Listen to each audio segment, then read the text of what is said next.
জয় নিতাই, রাধে রাধে। কালকে অমাবস্যা ছিল, আজকে আমি মা গোপালকে, যেখানে গোপাল আছে সেখানেই মা আছে। মা সব জায়গায় আছে। তবে আমি আজকে কি রান্না করেছি, চলে এসো। ভোগের থালায় কুমড়ো ভাজা, ফুলকপি ভাজা, সিম ভাজা, করলা ভাজা, আলু ভাজা, বেগুন ভাজা, 5 রকমের ভাজা আর ভেন্ডি ভাজা। তার সাথে আছে পাঁপড় আর জিলাপি।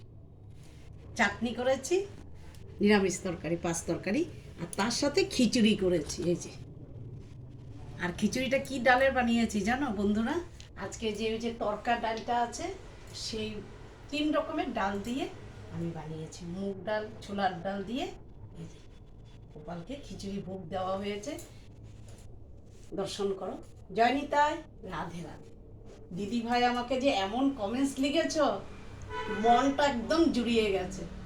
যাক, সার্থক হলো, আর কিছু চাই না।